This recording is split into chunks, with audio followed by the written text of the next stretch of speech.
우리 창세기 27장 그리고 28장 이 본문을 통해서 도망자 야곱 그리고 그 야곱을 찾아오신 하나님에 대해서 같이 말씀을 나누겠습니다.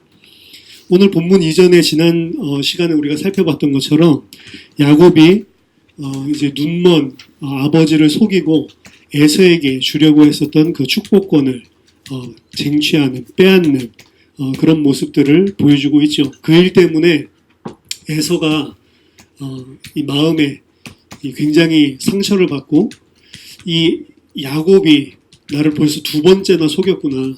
그래서 내 장자권을 뺏고 또 나에게 주시는 축복까지도 빼앗았구나. 그래서 내가 아버지가 곡할 날이 가까웠으니까 아버지만 돌아가시면 반드시 내가 죽이겠다라고 살의를 갖게 되는 그런 장면이었습니다.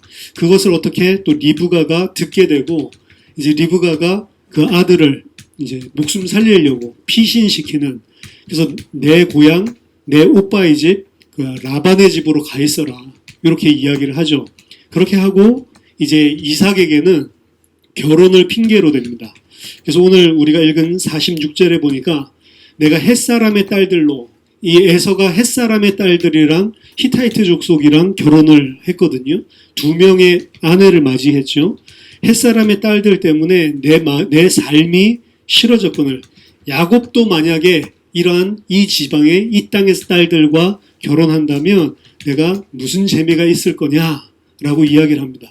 그래서 마치 그 야곱을 보내는 것이 결혼 문제 때문에 보내는 것처럼 이삭에게 이야기하는 거죠.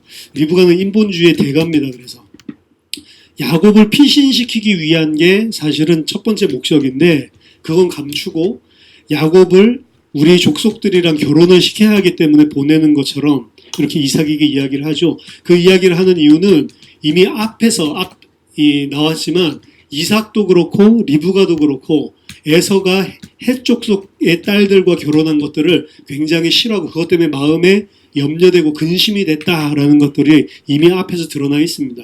그래서 이삭의 그런 마음들을 활용하는 거죠. 이삭도 거기에 대한 부담감을 가지고 있었고 그걸 굉장히 염려하고 근심했기 때문에 그것을 이용해서 야곱을 보내는 겁니다. 그래서 사실은 리브가가 머리가 굉장히 빨리 돌아가고 그리고 일들을 인간적으로 본다면 인본주의를 엄청 잘 쓰고 그리고 자기가 원하는 일들을 무조건 성취해내는 그런 성격인 것 같아요. 그 야곱에게는 뭐라고 분명히 이야기했냐면 결혼이 문제가 아니고 네 형의 노가 풀리기까지 27장 44절 보면 몇 날 동안 내 아버지 라반과 내 오라버니 라반과 함께 거하라 라고 이야기를 했거든요. 인본주의로 계산이 착착 돌아가고 모든 게 다 뜻대로 된 것 같은데 한 가지 안 이루어진 게 있습니다. 리브가는 어떻게 생각했냐면 지금 당장 에서가 노했기 때문에 몇 날 동안만 피신해 있으면 곧 돌아올 수 있는 시간표가 올 거다라고 생각을 했죠. 정확하게 히브리어에도 욤, 그래서 며칠 동안, 그래서 그 기간이 굉장히 짧을 거라고 생각을 했었던 것 같아요. 근데 그게 몇 년이 지났죠? 20년이 지났죠? 나중에 성경에 보면. 그리고 그 20년이 지나서 야곱이 돌아왔을 때 리브가는 이미 죽었습니다.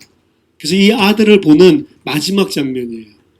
마지막 장면이 리브가가 자기의 인본주의로 그 아들을 또 설득시키는 이런 장면들이 등장을 하는 겁니다. 어떻게 보면 거기까지가 리브가의 역할이었던 것 같아요. 하나님이 우리의 악을 통해 우리의 이 죄를 통해서 선용해서 하나님의 뜻을 이루기는 하지만 그렇게 해서 계속해서 끌고 가지는 않습니다.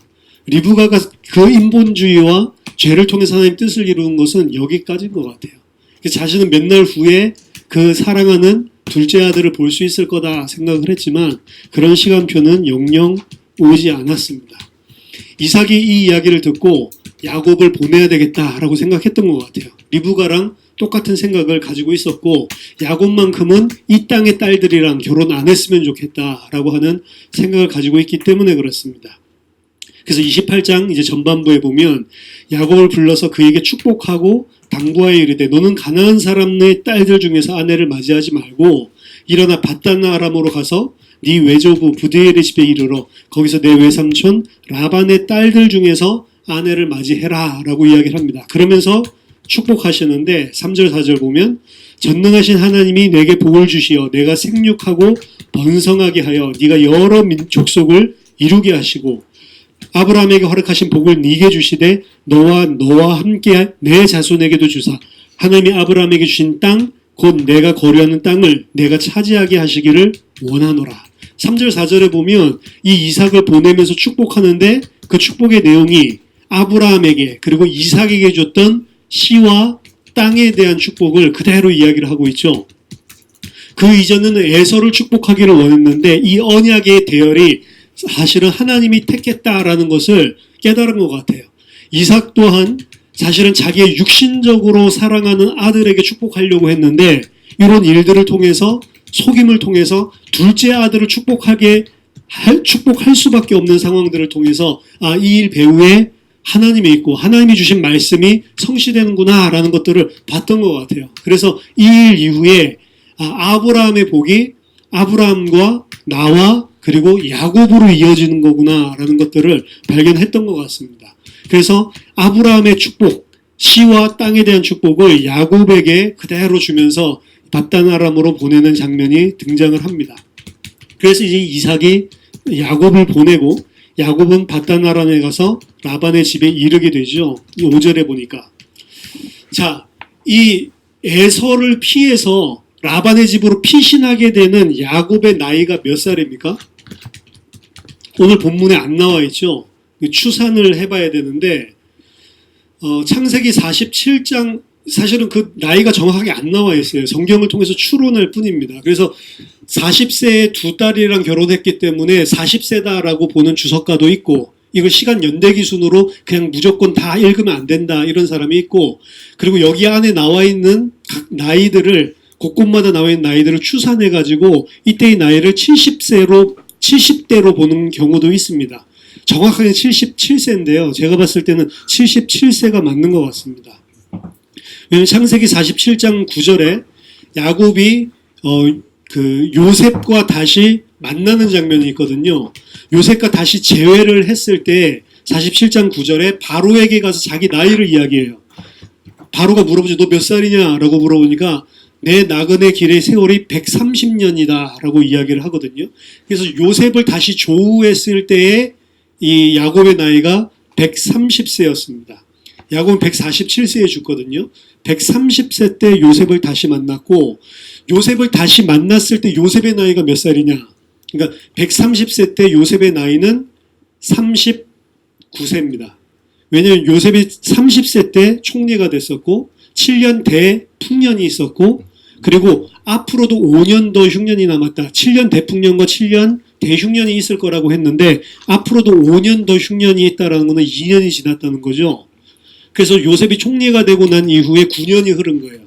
30세 때 총리가 됐으니까 39세 때 야곱을 다시 만나게 되는 겁니다. 그래서 야곱의 나이 130세, 요셉의 나이 39세 때 그때 이제 다시 애굽에서 두 부자가 만나게 된단 말이에요. 그럼 요셉은 언제 태어났냐?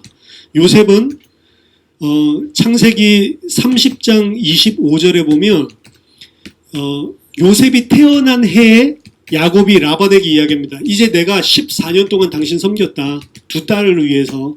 그래서 두 딸을 위해서 14년 동안 7년 14년을 섬겼으니까 나 이제 돌아가겠다. 그 해가 요셉이 태어났을 때입니다. 그러니까 요셉이 태어난 해가 야곱이 밧단 아람으로 가서 하란으로 가서 결혼하고 나서 14년 지나고 나서요. 14년 지났을 때 요셉이 태어난단 말이에요. 그러면은 야곱이 요셉을 만났을 때 39세고 그리고 요셉이 태어났을 때가 밧단 아람에 간 지 14년째란 말이에요. 그러면은 39 더하기 14를 해야 되겠죠. 39 더하기 14 하면 밧단 아람으로 출발할 때 나이가 나온단 말이에요. 39 더하기 14, 43. 그렇죠. 130에서 130에서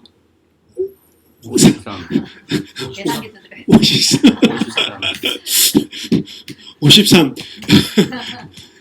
그래서 보통은 몇 살이라고 이야기를 하냐면 77세. 77세 때 바단 아람으로 내. 그러니까 굉장히 늦은 나이죠. 그러니까 지금 이 아브라함의 축복을 보세요. 아브라함이 창세기 12장에서 하나님께 씨와 땅의 약속을 받을 때 75세였죠. 75세 때 여전히 무자했고 자식이 없었어요. 그리고 땅도 없고 아무것도 없었는데 하나님이 가나안 땅과 씨에 대한 약속을 했었다고. 그런데 이 야곱의 경우를 보세요. 77세입니다. 그 77세의 아버지 입술을 통해서 그리고 오늘 28장에 하나님 직접 나타나서 씨와 땅에 대한 약속을 다시 해주신단 말이에요. 그러니까 아브라함에 비해서 불리하죠. 아직 아내도 없어요. 아브라함 그나마 사라라는 아내라도 있지 야곱은 아내도 없다고. 그리고 나이도 2살 더 많죠. 77세 때. 그때 여호와 하나님을 직접 만난단 말이에요. 그 이전에 이삭을 통해서 이 씨와 땅에 대한 약속을 받았지만 하나님에게 직접 만나서 이 약속을 받은 거는 77세 때 아내도 없을 때 그리고 쫓겨나서 도망자 신세가 됐을 때 그때의 상황입니다. 사실은. 그러니까 굉장히 사실은 어려운 그런 시간표예요. 말도 안 되는 그런 약속인 것 같습니다. 에서는 이 야곱을 떠나보내면서 해쪽 속의 딸들 싫어한다는 걸 보고 어떻게 했죠? 그럼 어떻게 하지? 이 가나안 땅 말고 자기가 찾을 수 있는 옵션 이스마엘의 딸이랑 결혼을 새롭게 새 장가를 드는 장면이 등장을 하죠.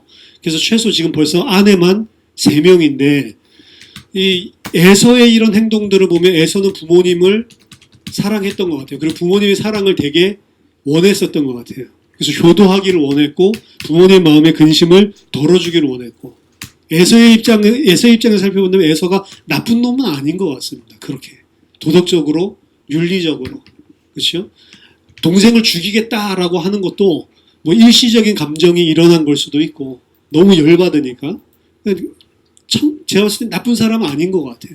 그리고 이미 야곱과 비교했을 때 이미 자기는 아내들이 있고 자식들이 있고 자기는 뭔가 사냥도 잘하고 안정된 뭐 일가를 좀 이루고 있다라고 본다면 쌍둥이 동생 야곱은 77세 됐는데 결혼도 하지 못하고 그러고 집에서 죽 끓이고 이러고 있는 거예요. 그러니까 비교해 본다면 사실은 야곱보다 육신적으로는 훨씬 더 힘도 있고 많은 것들을 가지고 있는 게 사실은 에서죠.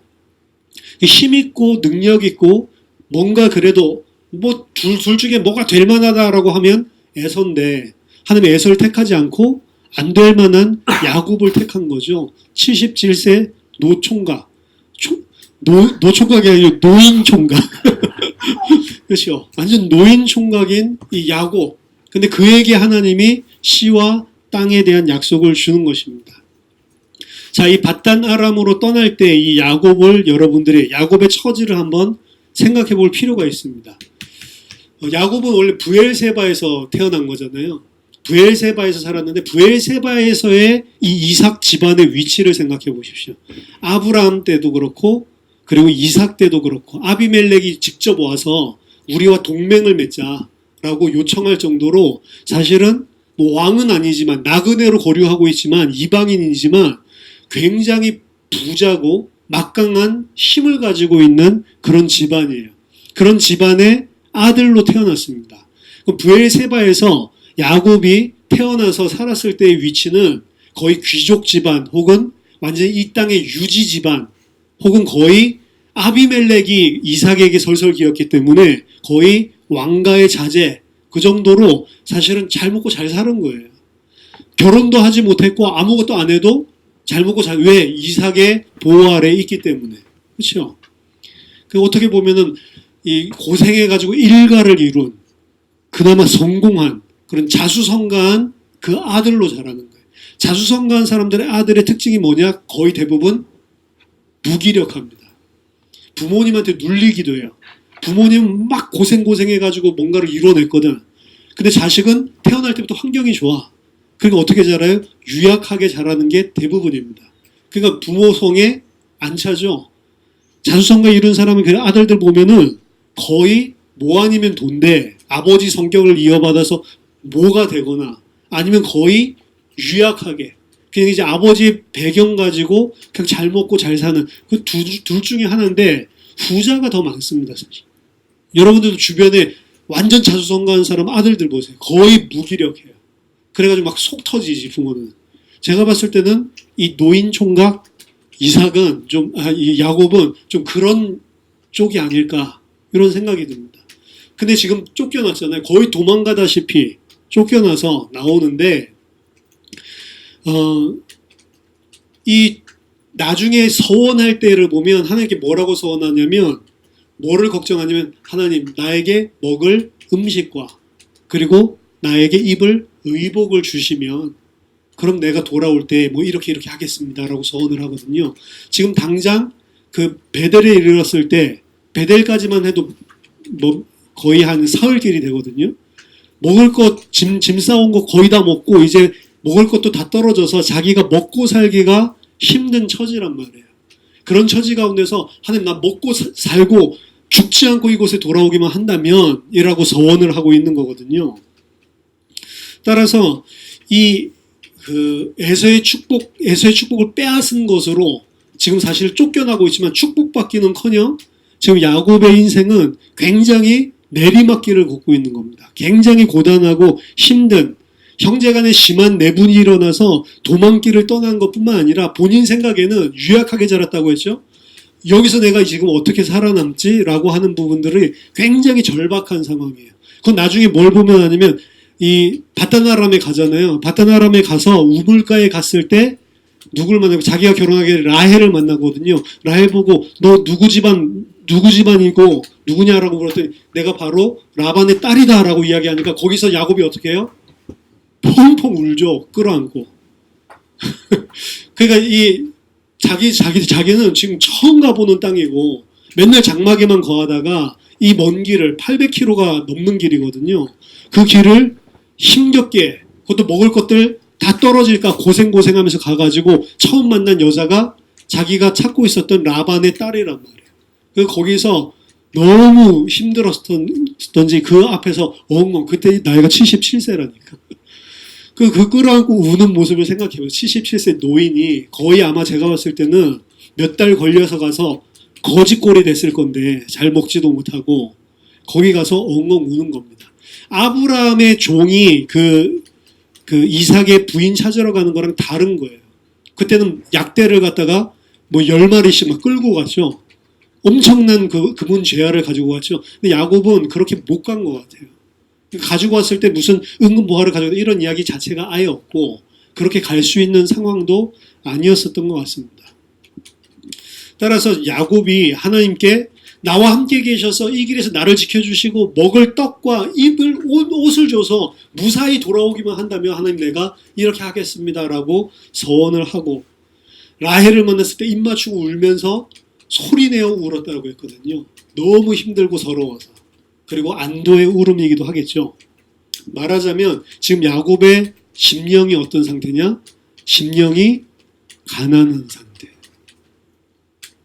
원래는 그렇게 살 이유가 없었어요. 황태자같이 사는 사람이라니까. 일 안 해도 다 먹고 살고요. 자기 자신이 먹고 사는 거 걱정할 이유가 전혀 없는 사람이었다. 어떻게 보면 스포일된 거죠. 잘 먹고 잘 살고 귀하게 자라니까 스포일된 거죠. 내가 뭘 해야 되겠다 이런 목적의식도 없어요. 에서는 맨날 사냥하고 이렇게 자기 힘을 키우고 뭔가를 진취적으로 해나가는데 이 에서의 경우가 뭐죠 뭐. 근데 야곱의 경우는 도란 말이에요. 도. 그렇죠? 그러니까 에서를 더 좋아하죠 이삭이. 야곱은 뭔가 안 내키는 거죠. 유순하고 유약하고 뭔가 스포일되고 이런 야곱이었습니다. 그래 집에서 살 때는 아무런 어려움이 없는 자예요. 그러니까 하나님이 어떻게 해요? 그 자신의 어머니의 인본주의와 자신의 욕심 이것들을 활용해서 에서에게 분을 일으키고 살의를 일으켜가지고 그 사건을 통해서 떠나게 만들면서 어떻게 만들어요? 심령이 가난하고 애통하도록 만드는 겁니다. 심령이 가난하고 애통한 자가 복이 있는 거예요. 가만히 그 집에서 잘 먹고 잘 살면 아무런 복이 없습니다. 사실은. 요셉이랑도 좀 비슷해요. 그래서 요셉의 이야기도 똑같습니다. 요셉이 야곱의 비호를 받아서 잘 먹고 잘 살죠. 혼자 채색옷 입고 각종 모든 아버지 사랑을 다 받는데 그 상태에서는 요셉이 어떻게 해요? 엄청 교만하기 그지없죠. 형들 일 도와주는 것도 형들은 일 시키고 요셉은 일 안 시키니까 뭐 해요? 심심하니까 형들 일 똑바로 하고 있나 안 하고 있나 감시하러 가죠, 요셉이. 그리고 형들이 똑바로 안 하면 아빠한테 와서 보고하죠. 아빠는 형들에게 화내고. 이런 일들을 했었던 사람이 요셉입니다. 어떻게 해요, 하나님이? 형들이 작당을 해서 팔려가도록 그대로 하나님이 허용하시죠. 왜? 심령이 가난해지도록. 하나님이 이런 일들 저런 일들을 통해서 역사할 수 있는데 우리가 심령이 가난하지 않아도 하나님이 절실하게 필요하면 괜찮을 건데 우리가 부유한 환경 속에서 아버지의 비호를 받아서 야곱이 잘 살더라도 내가 하나님이 정말로 필요하고 하나님을 의지해야 된다라고 생각을 했으면 굳이 이런 일들을 벌일 이유도 없을 건데 이런 일들을 통해서 결국에 먹고 사는 것 걱정하지 않으면 안 되는 그 신세로 나락에 떨어지니까 그때서 절실하게 하나님이 필요한 겁니다. 그래서 하나님께서 이 일들을 허락하시고 한 곳 베델에 이르렀을 때 하나님이 야곱을 찾아가시는 거예요. 그 이전에는 찾아가면 씨알도 안 먹힙니다. 그 이전에 찾아가면 어떻게 생각해요? 씨에 대한 약속, 땅에 대한 약속 좀 당연히 내가 받을 거 준다라고 생각하겠죠. 당연히 하나님 나 축복해야지 이렇게 생각하겠죠. 근데 지금은 그 씨에 대한 약속, 땅에 대한 약속이 진짜로 하나님이 이렇게 함께 하신다면 얼마나 좋을까. 그게 나에게 절실하게 필요한 시간표에 하나님께서 찾아가시는 겁니다. 그래서 우리가 고통당하고 어려움당하고 도저히 내가 감당할 수 없는 그런 아픔들, 도저히 내가 감당할 수 없는 그런 두려움들, 이런 것들이 밀려올 때 어떻게 보면 가장 육신적으로 보면 저주받은 상태인데 그 상태에서 하나님을 바라볼 수 있고 하나님을 의지할 수 있는 그런 심령이 돼 있다면 사실은 그 장소가 베델의 축복을 받는 장소예요. 베델의 축복이라는 것은 하나님이 찾아오시는 거거든요. 하나님이 어떤 시간표에 찾아오시냐? 내 힘으로 안 되고 막막하고 도저히 나는 이 상황에서 어떻게 해야 될지 먹고 사는 것도 내가 어떻게 해야 되는지 모르겠다. 그 시간표에 하나님께서 가난한 심령을 찾아와 주시는 겁니다. 야곱이 브엘세바에서 떠나 하란으로 가더니 한 곳에 이르러는 해가 진지라. 거기가 이제 베델인 거죠. 거기서 유숙하려고. 그러니까 잠도 어디서 자요? 그냥 길바닥에서 자는 거예요. 돈이 없다라는 증거겠죠. 돈이 부유하고 이렇게 하면 어떻게 해요? 그거 근처에 그것도 루스라고 하는 이름을 가지고 있는 동네잖아요. 그거 근처에 뭐 숙박업소를 가든지 뭔가를 했을 건데 자기가 생각했을 때 뭐 돈이 전혀 없었던 건 아니겠죠. 기름이 있었어요. 기름은 뭐냐면 엄마가 싸준 거거든요. 금은을 싸준 게 아니고 기름을 싸줬습니다. 근데 그때 당시에 기름은 상당히 값진 거예요. 그래서 그 기름을 가지고 어떻게 해요? 기름 조금 팔아서 유숙하고 음식이랑 바꿔 먹고 할 수 있는 돈과 같은 거였다고. 그 엄마가 기름을 싸준 것 같아요. 그러니까 돈은 있는데 그 왜 돈이 있는데 숙박업소에 안 가서 자고 왜 그냥 들판에서 자냐? 확신이 없었던 것 같아요. 앞으로도 몇 달을 더 가야 되는데 이거 그냥 막 펑펑 쓰다가는 내가 먹고 살 수 없다라고 생각을 했었던 것 같아요. 그래서 돌을 갖다가 베개 삼아서 거기에서 누워 잤다라고 이야기를 하죠.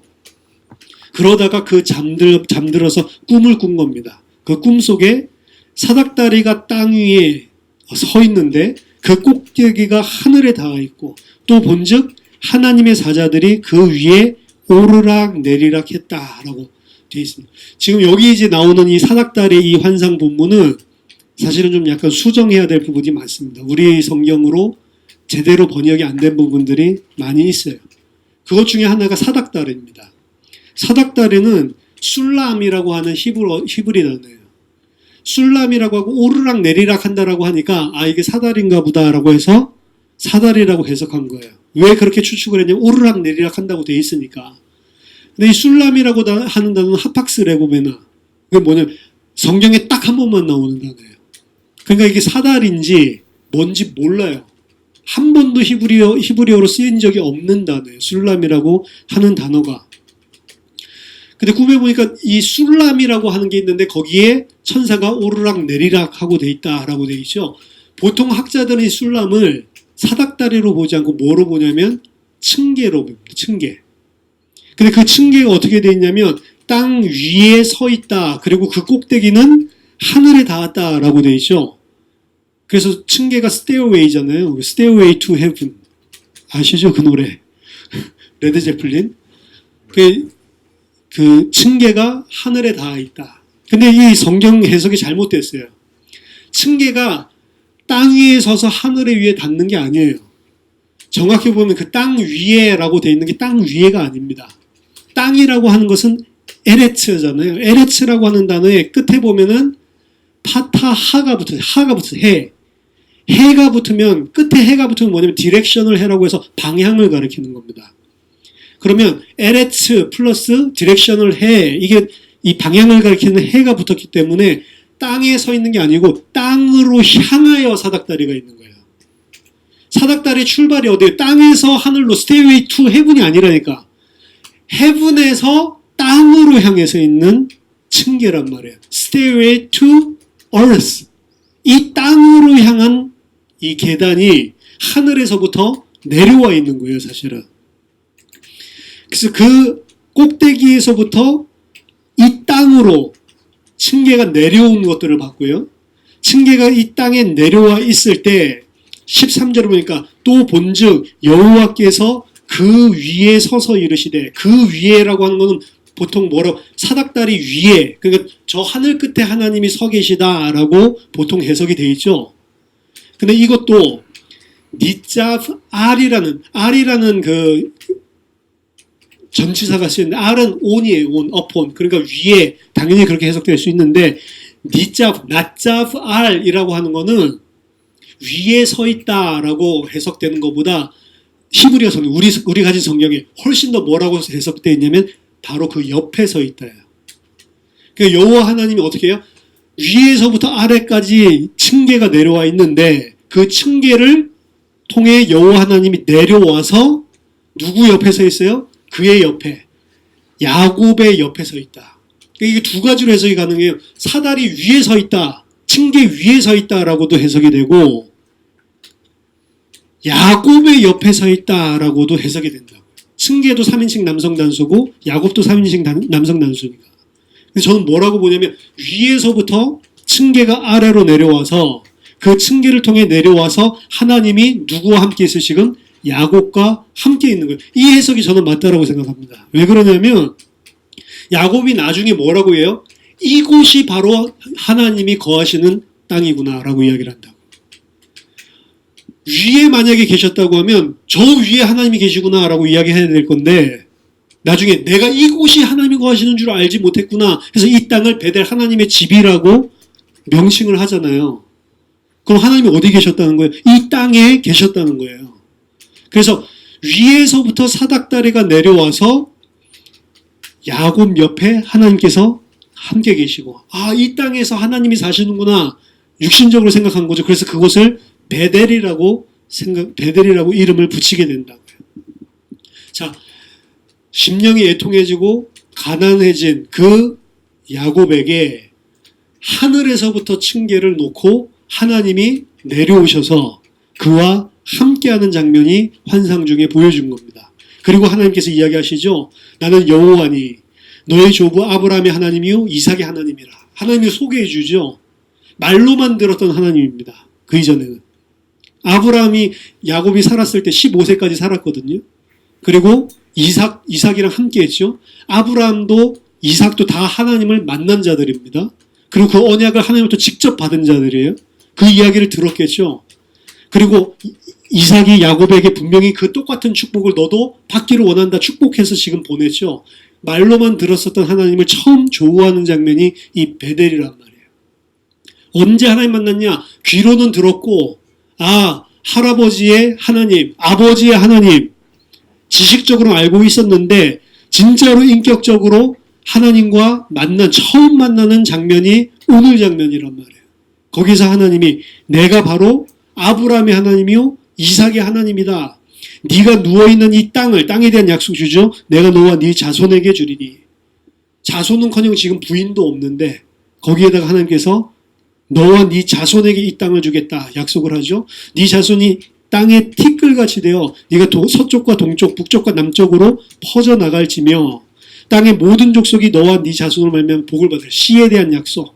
그리고 그 씨가 왕성해질 뿐만 아니라 모든 족속이 그 씨를 통해 복을 받을 것이다. 아브라함의 약속을, 이삭에게 줬던 약속을 그대로 하나님이 직접 야곱에게 처음으로 만나서 주시는 장면입니다.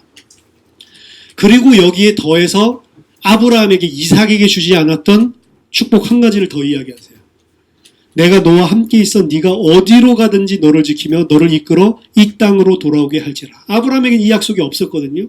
이삭에게는 함께 한다는 임마누엘의 약속이 있었죠. 근데 그 조건이 있었습니다. 뭐죠? 네가 이 땅을 떠나 애굽으로 내려가지 않고 이 땅을 떠나지 않으면 내가 너랑 함께 하겠다라고 이야기했죠. 근데 야곱에게는 뭐라고 그래요? 이 땅을 떠나지 않으면 그런 조건이 있어요, 없어요? 없죠. 네가 어디로 가든지 내가 너랑 항상 함께 있겠다라고 이야기를 하죠. 이삭에게서도 없었던 축복입니다. 임마누엘인데 육신적인 이제 가나안 땅에 머물러야만 내가 함께 하겠다 이게 아니고 네가 어디로 가든지 내가 너랑 함께 하겠다. 지금 밧다나아람으로 가냐? 동쪽으로 가는 거는 저주라고 그랬는데 동쪽 땅으로 가는 거거든요. 동쪽 땅으로 가더라도 내가 너랑 함께 있겠다.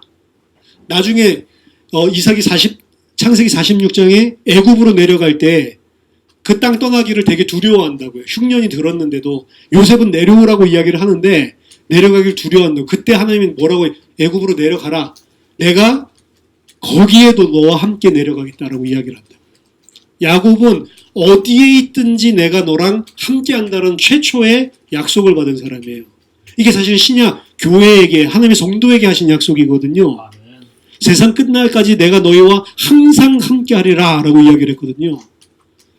그러니까 우리가 어디로 가든지 항상 함께 하겠다. 네가 어디로 움직이든지 세상 사람들이 볼 때는 저주의 땅으로, 세상 사람들 볼 때는 진짜로 심령이 가난해지고 먹고 사는 거 고통받고 어려움을 당하는 그런 것 같지만 그런 상황 속에서도 내가 너랑 함께 한다 라는 것들을 약속을 해주시고 계시는 겁니다. 야곱을 찾아오셔서 씨와 땅에 대한 약속뿐만 아니라 내가 너와 어디에 있든지 항상 함께 하겠다. 왜? 야곱이 하나님이 택하신 자니까. 언제요? 창세전에. 뱃속에 있을 때 무슨 착한 일을 했다, 나쁜 일을 했다 하기 전부터 이미 하나님의 계획 가운데 있는 하나님의 백성이기 때문에 항상 너랑 함께 하겠다. 그 야곱이 지금 하나님이 항상 함께 할 만한 메리트가 있는 자입니까? 아니에요. 욕심꾸러기고 그 욕심으로 인해서 곤모술수, 인본주의, 속임수, 남의 연약함을 악용하고 남의 것들을 빼앗고 사실은 거짓말하고 연약함을 악용하는 아주 죄인 중에 죄인인 거죠. 뭔가 하나님이 축복할 만한 건덕지가 하나도 없는 자입니다. 육신적으로도 노인 총각, 육신적으로도 아무것도 가지고 있지 않아요. 그러니까 세상적으로 본다면 왜 저 사람을 택해야 되지? 이런 사람이에요.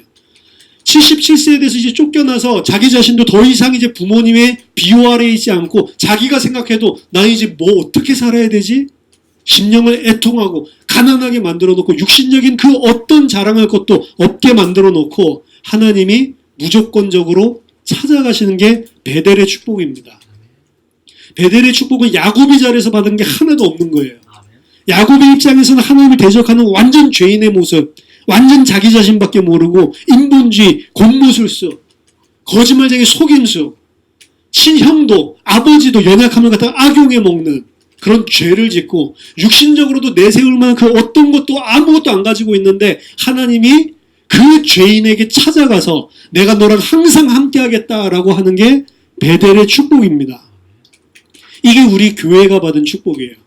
로마서 5장 6절에서 8절 보니까 우리가 아직 연약할 때에 기약대로 그리스도께서 경건하지 않은 자를 위하여 죽으셨도다.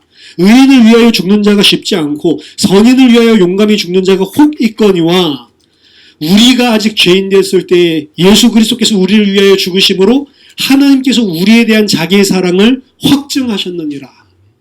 우리가 죄인 되었을 때, 우리가 아직 연약할 때, 우리가 아직 아무것도 알지 못하고 하나님을 대적하고 있을 그때 그리스도께서 죽으셔서 우리를 하나님의 백성 삼아주셨다는 거죠. 이걸 베델의 축복이라고, 이걸 구원이라고 하는 겁니다. 그 하나님이 어떻게 야곱에게 함께 할 수 있었냐?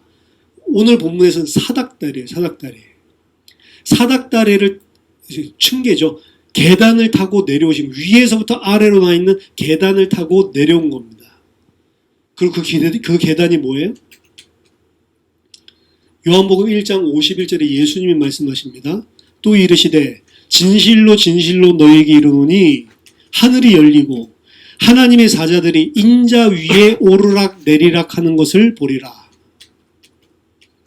오늘 창세기 28장에서는 천사가 어디 위를 오르락 내리락 해요? 계단 위를 오르락 내리락 하고 있다고요. 근데 창세기 28장 이야기를 하신 건 예수님이 계단 위를 오르락 내리락 하는 것들을 창세기 28장에서 보여주고 있는데 창세기 1장 51절에 예수님 뭐라고 그래요? 천사들이 누구 위를 오르락 내리락 한다고요? 내 위를 오르락 내리락, 인자 위를 오르락 내리락 하는 걸 보리라. 그럼 인자가 누구예요? 창세기 28장에서 층계, 계단. 그 계단이 뭐예요? 위에서부터 아래로 내려와 있는 계단이라고요. 그 계단을 통해서 하나님이 야곱에게 내려오셔서 야곱과 함께하는 거라고요. 그럼 이 죄인인 야곱과 함께할 수 있는 도구가 뭐냐? 창세기 28장 계단이라면. 그리고 그 계단의 실체는 누구예요? 예수 그리스도라고.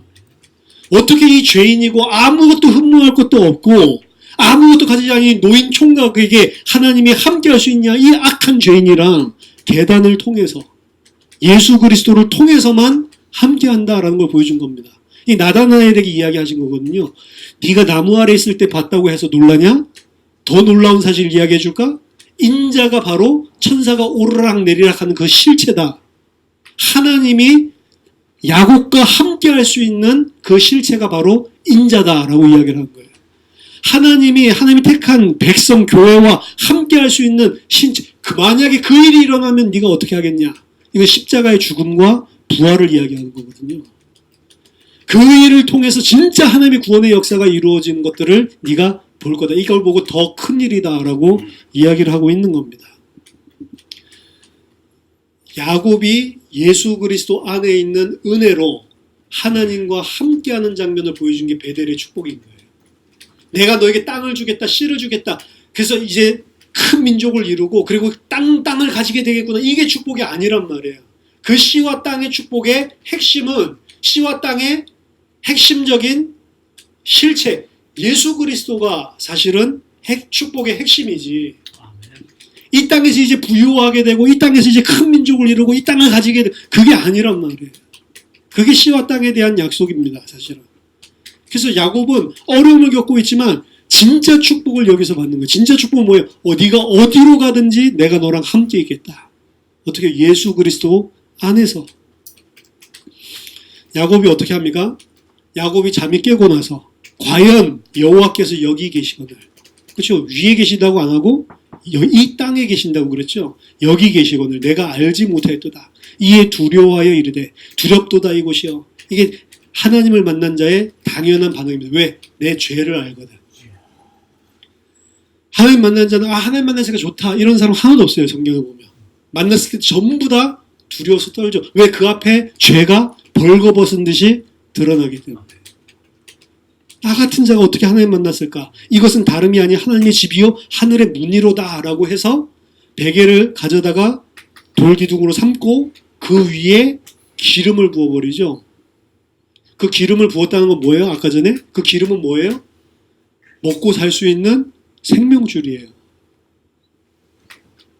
거기에다 기름을 다 부어버리는 거예요. 야곱의 지금 가지고 있는 전 재산을 말하자면 거기 위에 다 부어버리는 겁니다. 이전까지 야곱은 어떻게 살았어요? 남의 거 빼앗고 자기 손에 쥐기 위해서 살았다. 근데 처음으로 야곱의 행동 중에 자기 손에 쥐었던 거를 다 놔버리는 일이 나온 거예요. 이게 하나님을 만난 자의 당연한 반응인 겁니다. 야곱이 변화된 거예요, 지금. 야곱이 자기 걸로 다 움켜쥐고 살고 자기 걸 쟁취하기 위해서 살았던 그 야곱이 심령이 가난해지고 예수 그리스도의 은혜로 하나님을 만나서 함께하는 자가 되었을 때 자기 안에 있었던 그 욕심, 자기 안에 있었던 이 세상 이런 것들을 다 놔버리는 장면이 등장을 한 겁니다. 물론 그런 변화가 지금 일어났지만 완전한 변화가 일어나냐? 아니요. 시작이 일어난 거라고. 완전한 변화가 일어나지 않았다는 증거, 야곱의 서원 보면 알아요. 그렇죠? 네. 야곱의 서원은 완전히 육신적인 서원이거든요.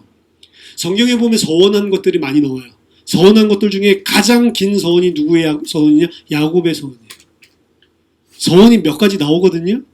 그 중에 가장 길게 서원하고 있는 게 야곱의 서원인데 전부 육신적인 것들입니다.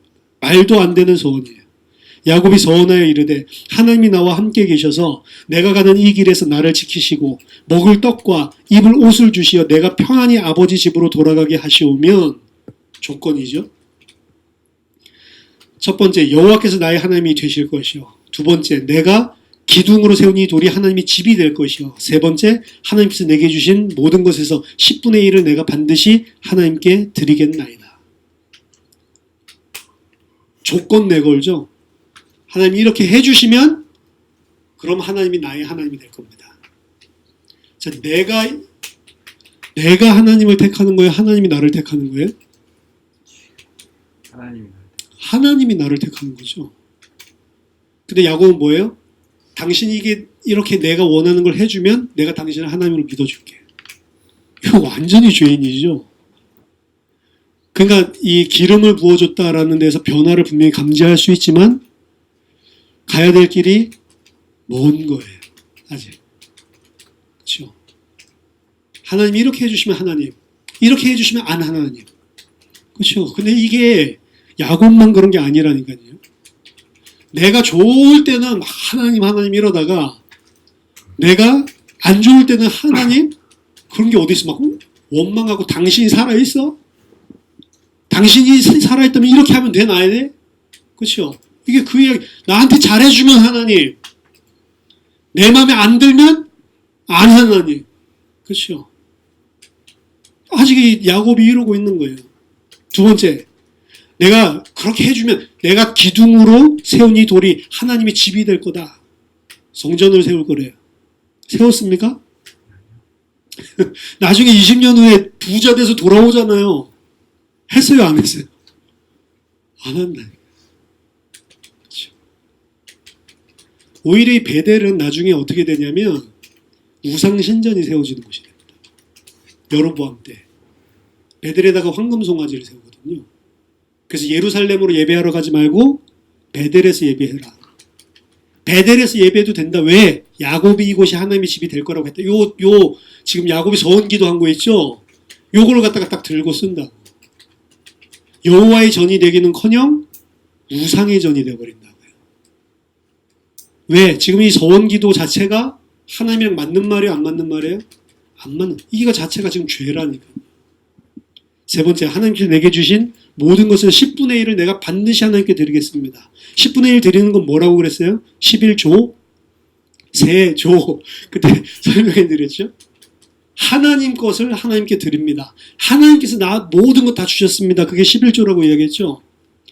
그래서 사실은 11조가 아니고 내 모든 걸 다 드려야 되는데 육신이 약해서 우리가 죄인이라서 10분의 1만 드리는 거죠, 사실은. 11조 드렸습니까? 안 드렸습니까? 야곱이? 안 드렸죠? 여기서 지가 서원한 거 하나도 안 했다.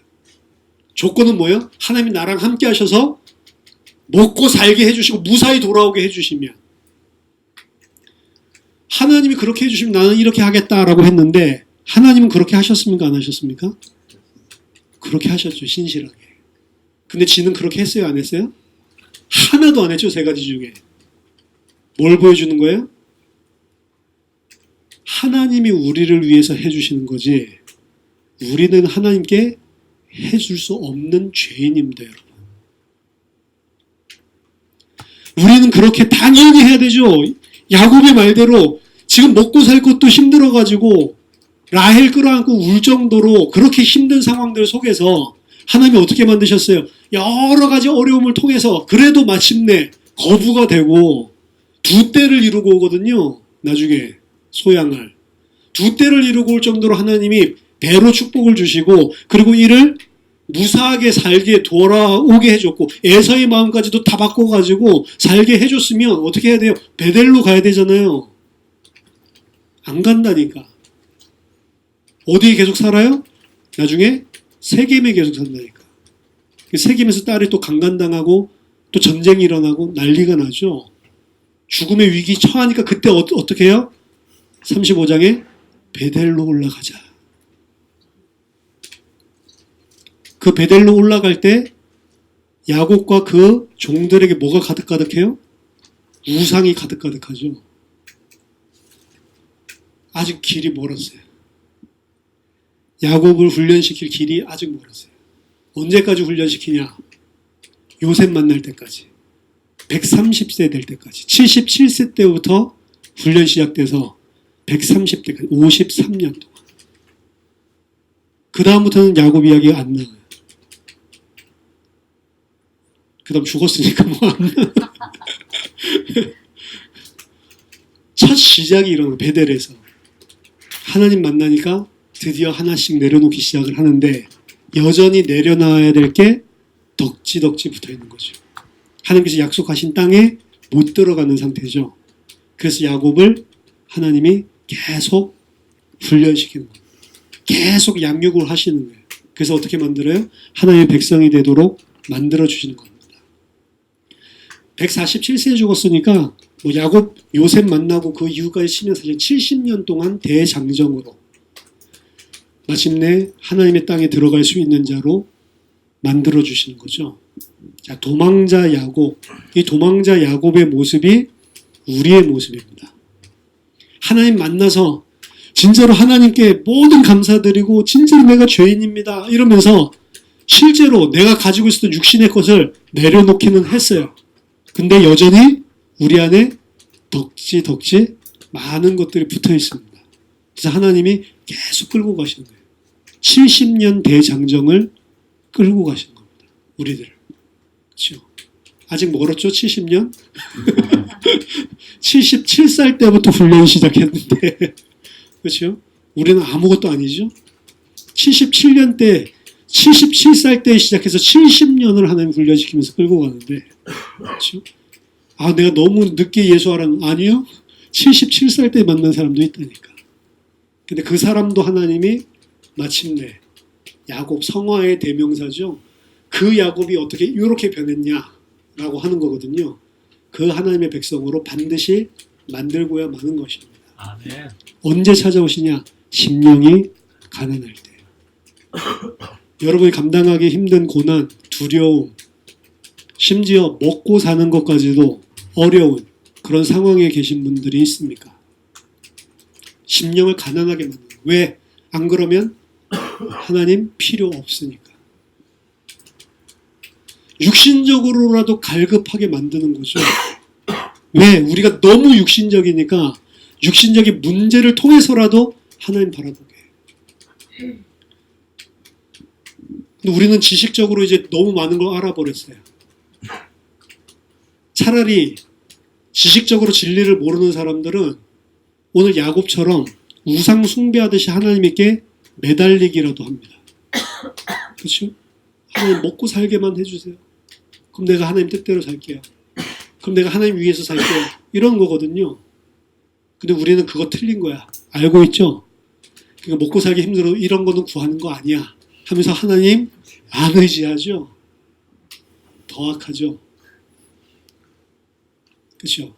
그런 것 때문에 너무 힘들어서 하나님 제발 이 문제만 해결해 주세요. 이 사람들 보면서 아이고 우상숭배하네. 맞아요.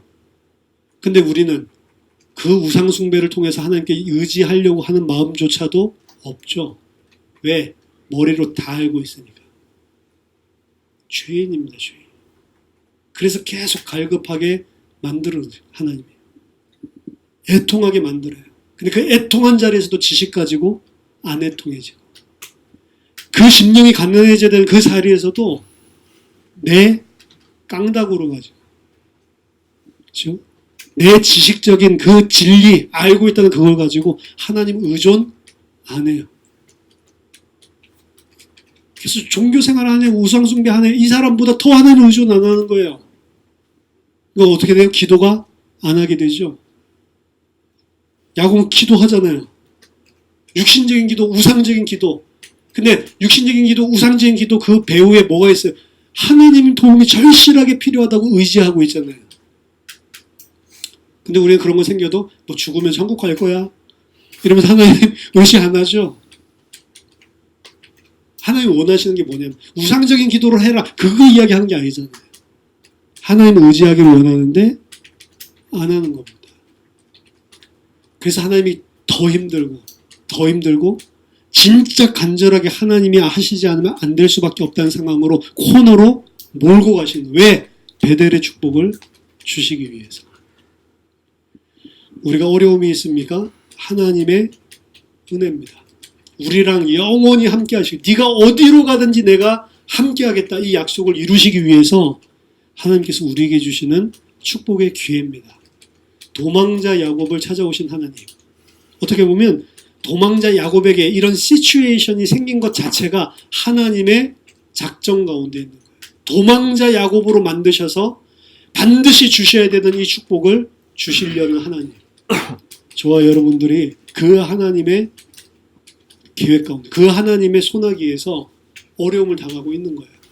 그 어려움에 집중하지 마시고 하나님을 의존하고 하나님을 만나서 정말로 하나님을 의지하는 하나님의 백성 되는 그런 저와 여러분 되기를 예수 그리스도 이름으로 축원합니다. 기도하겠습니다.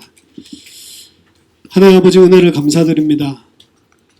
도망자 야곱과 같이 이 땅에서 여러 가지 마음의 고통과 염려와 근심으로 심령이 가난하고 애통하게 만드시고 그 하나님만 의존하고 그 하나님의 은혜만 간구하도록 우리를 인도하시는 하나님, 여전히 그 은혜에 대적해서 하나님을 의존하지 않고 다른 것 붙잡고 하나님과 함께하는 축복을 모르고 있는 죄인된 우리, 하나님 오늘 이 말씀을 통해서 은혜를 주셔서 온전히 하나님을 의지하고 온전히 하나님의 은혜에만 하나님 기대어 살 수 있는 하나님의 백성들 다 될 수 있도록 축복해 주시옵소서. 야곱에게 주셨던 그 축복, 기필코 하나님께서 70년 만에 이루시는 그 은혜가 하나님 우리를 떠나지 말고 우리를 붙잡아 주셔서 참된 하나님의 백성들로 잘 성장할 수 있도록 우리에게 은혜를 허락해 주시옵소서. 예수 그리스도 이름으로 기도하옵나이다. 아멘.